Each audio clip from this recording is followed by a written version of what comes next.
अस्सलाम वालेकुम। मेरा नाम फ़िरोज़ जहांगीर शाह है। मैं एक इंटरनेशनल हॉस्पिटैलिटी कंसल्टेंट हूँ और आज का हमारा मौजू है austerity measures inevitable to steer the country out of financial crisis. यानी हम कफ़ायतशारी के कौन से इक़दामात कर सकते हैं ताकि हमारी मईशत जो कि ज़बू हाली का शिकार है और बहुत बुरे हालात हैं, उसको हम जो हमारी माली बहरान है उससे हम निकाल सकते हैं। तो ये इस पे मैं बात करूँगा। सबसे पहले तो मैं आपको यूँ बताऊँ कि हमारे जो अखराजात हैं वो बहुत ज़्यादा हैं और हमारे जो आमदन का ज़रिया है वो बहुत कम है और फॉरेन रिज़र्व हमारे ना होने के बराबर हैं। अब इसको हम किस तरह बढ़ा सकते हैं, तो उसके लिए मैं जो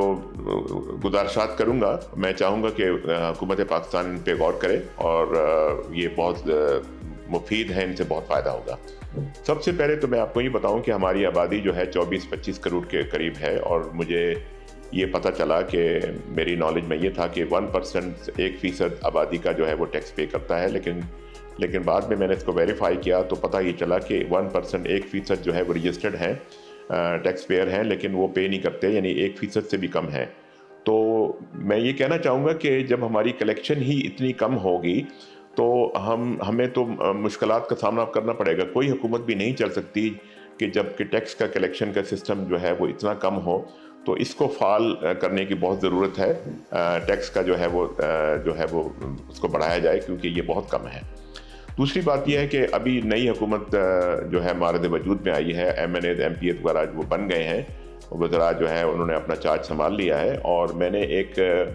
पेपर मेरी नज़र से गुजरा कि इनकी तनख्वाहें जो हैं, यानी MPs MNAs speaker deputy speaker चारों सूबे के जो सूबाई असम्बलियाँ हैं, नेशनल असम्बली है, सेनेट है, चेयरमैन डिप्टी चेयरमैन गवर्नर्स, उनकी सिर्फ तनख्वाह की मद में 35.5 अरब रुपये खर्च होते हैं सालाना। और अगर इनकी मराद जो है उनको शामिल किया जाए, सिक्योरिटी, उनकी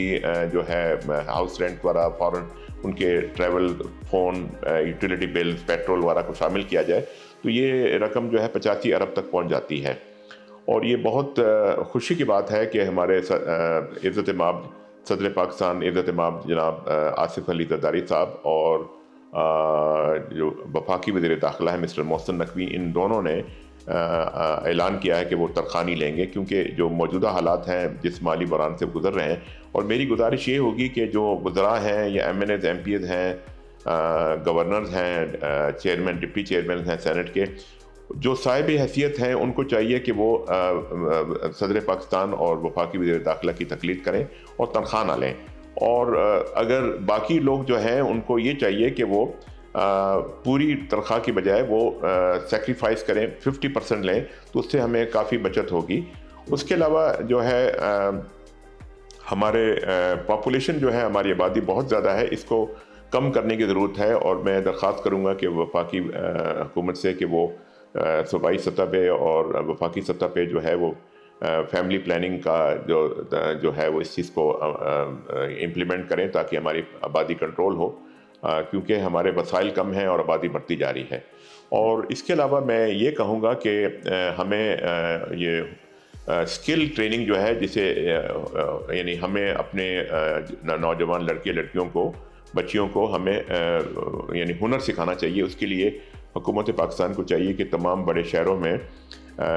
वोकेशनल ट्रेनिंग सेंटर्स हों जो कि इंटरनेशनली एक्रेडिटेड हों, उनको पढ़ाया जाए, वहाँ पे तालीम हासिल करें। और उसके अलावा तमाम बड़े शहरों में एक थर्ड पार्टी के ज़रिए एक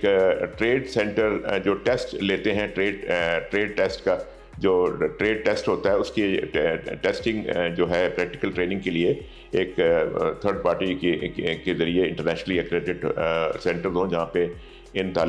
बच्चे बच्चियों का जो तालीम हासिल कर ली है वोकेशनल, इनका टेस्ट हो और जो पास होंगे वो जो बाहर जाएंगे तो वो काफ़ी कसीर ज़र मुबादला कमा सकते हैं और हमारी रेमिटेंस के ज़रिए, बैंकिंग चैनल के ज़रिए। उसके अलावा मैं ये चाहूँगा कि हुकूमत पाकिस्तान एक प्लानिंग करे, 20 साल की प्लानिंग करे, यानी तरक्की के लिए जो मेजर स्ट्रक्चरल चेंजेस हैं जिसमें डैम बनाना शामिल है, 20 साल की, और तमाम स्टेक होल्डर्स की अप्रूवल हो और उसको जो है वो कोई भी हुकूमत उसको चेंज ना कर सके। और जो मुल्क में दहशत गर्दी की नई लहर है, इसको अगर ख़त्म किया जाए और तभी जो है इन्वेस्टर्स आ सकेंगे और उनको 5 साल की टैक्स में छूट दी जाए, और उस पे जब वो इंडस्ट्रीज़ लगाएंगे तो उसमें ये होगा कि हमें काफ़ी लोगों को मुलाजमत मिलने का जो है उसमें मौके पैदा होंगे, और उससे हमारी बेरोज़गारी कम होगी। और उसके अलावा मैं ये कहूँगा कि वीआईपी कल्चर जो है वो टोटली ख़त्म होना चाहिए, और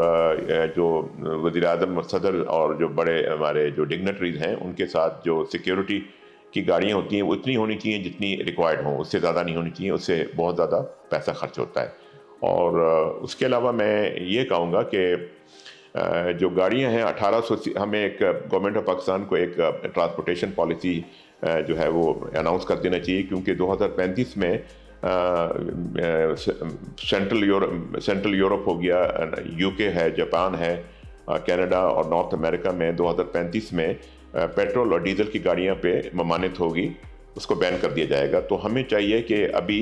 उसमें टाइम है, तो हमें चाहिए कि हुकूमत पाकिस्तान की तरफ से एक ऐलान कर दिया जाए कि जो 1800 से ज़्यादा गाड़ियाँ से ऊपर की गाड़ियाँ जो रोड पे ना हो, उसको पहले दिन हफ्ते में एक दफ़ा, फिर 2 दिन, 3 दिन, 4 दिन,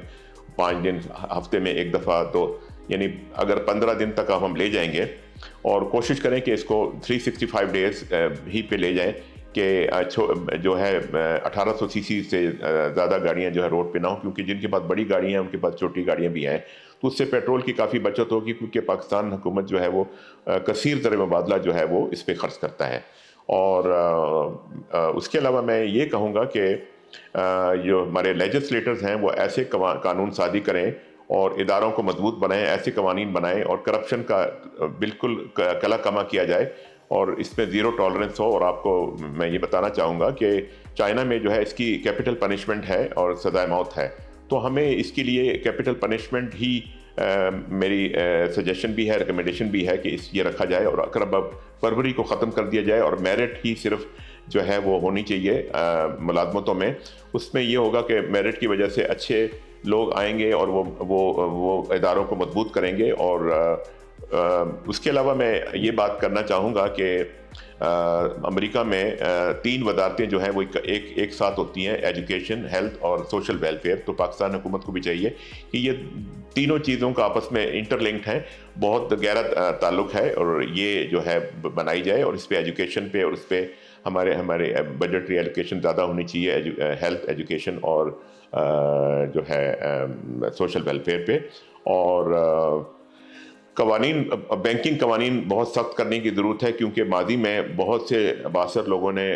जो है कर्ज़े जो है वो मंजूर करवाए, जिसमें इंडस्ट्री के लिए कर्ज़े थे और ज़रई कर्ज़े थे, और बाद में इसको माफ़ करवा दिया गया सिफारिश से। तो ये चीज़ जो है ये हमारे टैक्स पेयर पे जो है ये बोझ टोटली बोझ पड़ता है। और जो पुलिसिंग का सिस्टम है इसको इफेक्टिव किया जाए, क्योंकि लॉ तो है लेकिन इन लॉ की जो इन्फोर्समेंट है वो तो बहुत कमज़ोर है। और उसमें मैंने ये भी सुनने में आया, आला अदालतों में ये कहा गया कि प्रोसिक्यूशन जो है वो बहुत कमज़ोर है, यानी इस्तगासा जो है वो कमज़ोर है। इसको पुलिस को चाहिए कि इसको वो फाल बनाए, मजबूत बनाए, ताकि जो लोग मुजरिम हैं वो ना छूट सकें अदालतों से। आखिर में मैं ये एक मिसाल देना चाहूँगा बांग्लादेश की। बांग्लादेश जो है वो सन 71 में आज़ाद हुआ, और उसकी यानी उम्र काफ़ी कम है, और 2012 में उन्होंने पद्मा रिवर जो है दरिया, उसके ऊपर एक ब्रिज बनाना था मल्टीपर्पज़, जिसमें गाड़ियों के लिए लेन थी, और उसके अलावा उसमें रेलवे भी गुजरनी थी। उस वक्त एक इंटरनेशनल एजेंसी ने इनको बिलियंस ऑफ डॉलर्स की जो है वो कर्ज देने के लिए कहा था, लेकिन बाद में इनकार कर दिया कि इसमें करप्शन हमें नज़र आ रही है, लेकिन के शवाहिद नहीं मिल सके। बाद में 2022 में 25 जून को इस 6.5 किलोमीटर लंबाई है इसकी, मल्टीपर्पज़ है, और ये उन्होंने अपने खुद इन्हसारी का मुजाहरा किया बांग्लादेश की हुकूमत ने, और अपने वसाइल से इसको बनाया। और मैं यही कहूँगा कि हिम्मत मर्दा मदद खुदा।